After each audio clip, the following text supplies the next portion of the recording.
look at you and it's easy to see. Am I centered for once? Maybe. Possibly. Good evening. Happy October. This evening we're doing a favorites video. I haven't done a favorites video in a little while, I think. So we're definitely due for one. And if you watched my last video, there's been a lot of neglect and things going on in this household. We've just had a lot going on, an overwhelming amount of things, okay? Circumstances, if you will. I have really been putting in a lot of work over these last couple weeks, last month, I would say, into my plants, cleaning up the mess that I allowed to ensue, and treating the heck out of my plants for spider mites. And I feel like now, as I'm inspecting some of my plants, we're at a point where I'm kind of seeing some of the outcome of that work, reaping some of the benefits, and that shows in some of the new leaves that these plants are putting out. You will see a little bit of damage on some of these plants, like odor damage. You can definitely tell the spider mites were there, mite damage, but you can also just kind of see where it turned around. Plants are doing better in general in the way that they look now and their new growth. So normally would have picked dark or spooky or Halloween kind of themed plants to share in this type of video. Though some of the plants that I picked for this video, my favorites, could be considered Halloween-y, I guess, Halloween themed. I actually didn't pick any of these plants with Halloween in mind. It's just genuinely plants that are making me really happy lately and that I'm really proud of. Let's jump right on into 1, 2, 3, 4, 5, 6, 7. the top 7 plants of October. Side note, this is also the first time I've had the house to myself to film a video in a minute, so I am excited. This guy, this is my Philodendron mexicanum. Last time you would have seen this plant, I had to cut it back and reroot it shortly after I got it. Growing back really well. You can see it is still in moss. This is our newest leaf right here. And this plant does have the colored abaxial side, so we do have some reddish orange tones on the back. It's a very beautiful plant. These leaves have the potential of getting really large. This also reminds me of the Adibopoense a little bit, well, in its mature form, I guess. We have a brand new leaf coming in right here, so that's a good sign. This is a really vigorous, awesome grower, easygoing philodendron as well, whenever it's happy. And look at all the node action we have going on there. And I also really like this simple white planter with this like bamboo base built-in drainage tray. It's quite nice. I realized after the fact they kind of resemble each other. This is Philodendron 69686. I always mess up those numbers. So this one is very cool and it is different, like it's very much different. And like I said, in its mature form, it doesn't look anything really like the mexicanum. But you can see it has these really narrow lobes here. Well, it's not lobes, it's right below the lobes at the top of the leaf, and then it kind of like rounds out, and then it has these really cute little like bunny ears. It's very, very adorable. I love this plant. It did struggle for a bit with me. I've had it for a couple years now. It was a tiny little cutting. I don't even think it had any leaves. It might have had one leaf, or maybe it was just a growth point. I really can't remember, you guys. But I have really just been loving this. This plant lives in my bedroom on a little shelf over there. And it's been doing really well. I did remove it from my grow tent just so I could kind of keep a better eye on it, because I don't know, I found this plant does better when it's in an area where I can check in on it regularly and just kind of see what's going on with it. That way, if it needs a drink or if it has spider mites, whatever it may be, I can just care for it better. So this is a little confusing and it looks completely different, but this is the newest leaf here. It has not hardened off yet, which you can probably tell, but it's definitely more juvenile than the last leaves.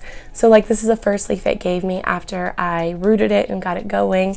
You can tell it's, you know, pretty juvenile. This newest leaf looks basically like the first leaf, and then, so I'm not sure, maybe it's not getting quite enough light. And the last leaf I put off before that was normal.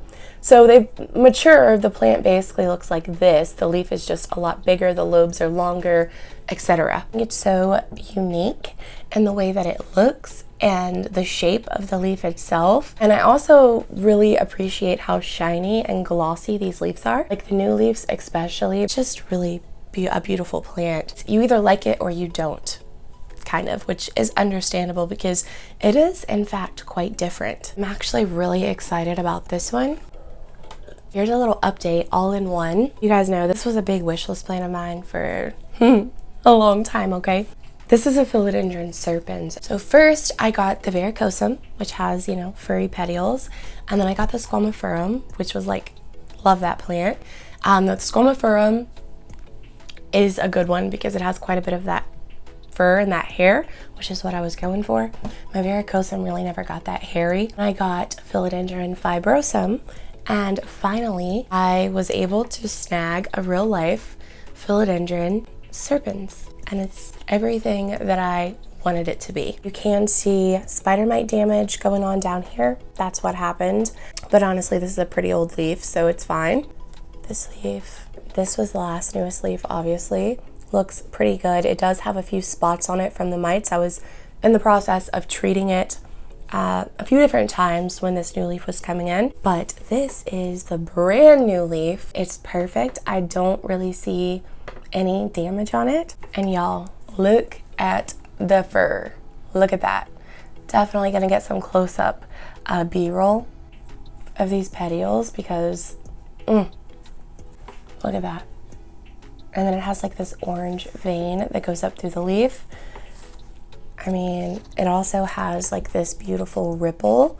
And the new leaves come in with kind of a reddish orange coloration to them. It's still in the mix that they sent it to me in. So I think the mites are gone. We do have a new growth point right there also. This is definitely the hairiest plant that I own. It just feels like it's a whole thing. Whenever you feel it, like it's a different experience, okay? I'm so happy to finally have this in my collection, have the opportunity to grow it. So update on this guy, because I know I did do an unboxing, or I'm pretty sure I did. Maybe I didn't, could be wrong. Let's do this little darling. This is a plant y'all haven't seen in a while, I would say. It has grown so much. I'm definitely gonna have to show a comparison photo on the screen of what this looked like a couple years ago when I got it versus now, because man, is this a good grower, which in my experience, Dischidia are pretty good growers. So this is a Dischidia ovata. I dreamed about this plant for so long, but it was just little cuttings that I could find on sale, and it was pretty expensive.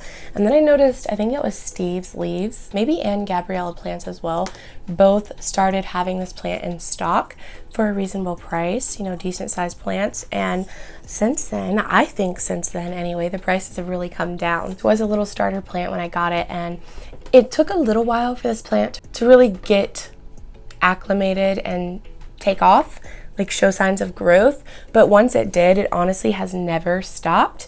I mean, it's really, really cool. Obviously it has these really big, thick, chunky, and they're heavy too. Like there's some weight to this foliage. Leaves that look like little watermelons. They're so cute. Absolutely precious. Like this plant is just darling. And the new growth comes in a pretty dark, deep dark red. The more light you give it, the more you sun stress it. Obviously the more of that red color you're going to get, the darker the foliage is going to be, the longer it's going to stay that way. But this is just really, really, I don't know. Every time I go in my tent, walk past my tent, because it's like right on the edge, I stop and just kind of take a peek at this plant. This is definitely a fun one to just kind of like touch the leaves on. Because they are so thick and juicy. Satisfying for me to just grab a hold of a leaf and like rub it. You can see it's like all trailing on this one side pretty much. So I do think that I need to put this in maybe like a bigger pot. Honestly, this is the little tiny cup that she was in when she was sent to me.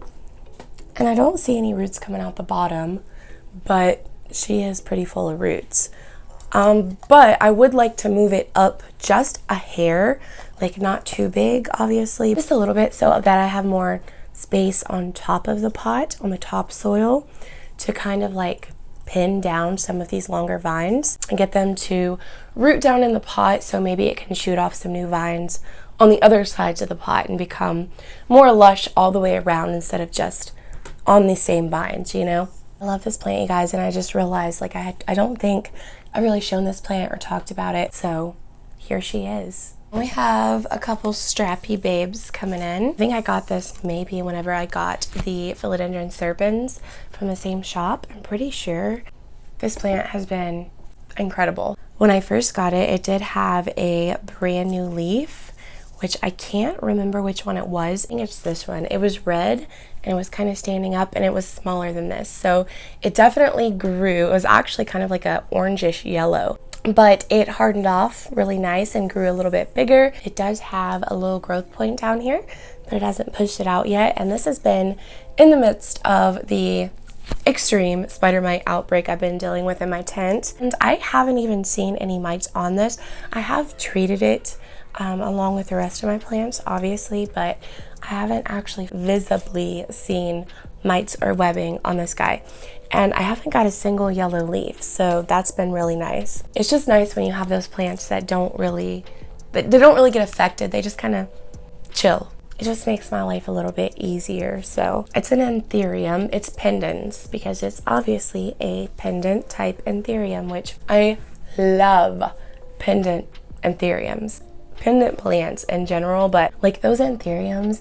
And for some reason I was scared of like the long strappy type anthurium for the longest time, but honestly I have this one and I have my Philodendron. In terms of strappy anthurium, both of those plants have just been such a breeze. Like seriously, highly recommend. This one has more I feel like the Philodendron has more of like a velvety or suede type leaf texture and sheen. Like it has that shine. This one is more, I don't know how to explain it. It's not like suede. It's not velvet. It's more slick. I'm not doing a good job of explaining this at all. It's really cool. So this is also in the soil. I got this from Paper Crane Nursery. So yes, this is where, I'm pretty sure this is where my Serpens came from. Number 6, this, I don't know. This reminds me of a pendant anthurium, obviously just because it has like the long strappy leaves, but there's so much more to this. And this is actually a philodendron. Tell me why I can't remember what the name of this philodendron is though. I'll put the name on the screen. Would you look at this? So this was something that I was fortunate enough to stumble across in a local plant shop. They have kind of closed down temporarily, I guess maybe for winter, for the time being, but I have been in there a few times. I filmed in there a couple different times and never seen anything like this. But the last time I went, right before, like she was hauling plants out to take home that day. And she had this beautiful plant sitting there and I was like, oh my goodness, what is that? Is that an anthurium? I must know. She's like, that is actually a very cool philodendron. And I had 2, but I couldn't help myself. I took the second one home. She's mine. She started showing me pictures of it. She's like, it's so easy going. It's growing so fast. Like, I love it. I love it. I love it. Guys, look at this new leaf. So it has 2 growth points. Now, when I brought this home, I had also gotten another plant. A couple days later, I noticed some black leaf spot on both of those plants. So there was something bacterial on the plants. When I was in her shop, she was dealing with it on some other plants and she said she didn't know what it was. I immediately seen it and was like, yeah, that's bacterial. That's leaf spot and it's highly contagious and can take out an entire collection right away if you don't catch it. Anyway, so I did have to remove a few of this one and the other one's leaves. Like I had to take away some of the foliage that had signs of the leaf spot. That was unfortunate because it was literally like the week after I brought it home and it was perfect days prior to that. So that was upsetting. Luckily, I treated it. I removed the bad leaves and it's doing really well. But look how large this new leaf is. Like, it's wider. Look at that. Just look at it. In comparison to the older leaves, that's the widest leaf on the plant. Amazing. And like the leaf shape and the way that it grows, kind of like a bird's nest, cool enough. But what I'm really just like obsessed with this plant is the rippling. Look at that. Like that's amazing, is it not? What is that? And it's so shiny as well. Like, can you see why these plants are my current favorite? Like, do you get it? I feel like you guys get it. Okay, we have one more plant. This is another one I haven't shown that much.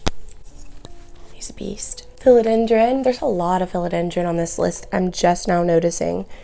Literally, like, majority of these plants are philodendron. All of them but like 2. I've always been a philodendron girl though, so Philodendron gigantium. Yes, ma'am. This is actually not spider mite damage. This is actually a burn from one of my Growlights, my Bosley gooseneck Growlight. It just got pushed a little bit too close to this leaf right here and it burned it a little bit. So that sucks because it was such a pretty leaf, but it doesn't really take away from the beauty of this plant. There's actually 2 plantlets in this pot. So down here on these older leaves, you can definitely tell that this is a plant that has struggled with mites. A little bit of a mite magnet, I would even say. Don't know what it is, but it tends to have them quite often. Aside from that, it's a really easygoing plant and it's quite a fast grower also, but the leaves come in like this whenever it's dealing with a pest outbreak. So they just kind of get all wrinkled and jacked up like a lot of other plants will if they have pests during the time of a new leaf unfurling. So you can see that, and then you can kind of see on these newer leaves, there's a new one coming in right here, and there's a new one unfurling on the second plantlet right here, and it looks pretty good. It looks nice, looks healthy. I don't see any of that weird crinkling, so that's good. Y'all, I've had this terrible cough for a couple weeks now. I'm supposed to be getting my tonsils out. They're swollen up super bad, and that's why my voice is just like gone, and it's so annoying. I apologize. But you can see on the newer leaves, they're really shiny and beautiful. So this was a newer leaf here. This was the last newest leaf, I believe. Or no, maybe this one. This was probably the last newest leaf on this one. The new leaves it's been putting out look so much better than these old ones down here, which I'm really thankful for. Leaves have the potential of getting so freaking big. I also have my variegated gigantium in my grow tent, and it's doing really well also. Here's our cute little Marshall's planter. It's like painted terracotta. I love it. Very, very cute. That is it. That's the last plant I wanted to share with you guys today. I do have plenty more updates and things like that to come, so stay tuned if you're interested in just kind of checking in on my collection and some of my plants. Anyways, I'm just so happy to finally be able to just sit down and film and just talk about my plants and my love for them and admire them. I'm just happy to feel like me again. So with that being said, thank you all so very much for hanging out, watching this video. I appreciate y'all. I will see you again very soon in my next video. Love you guys. Bye.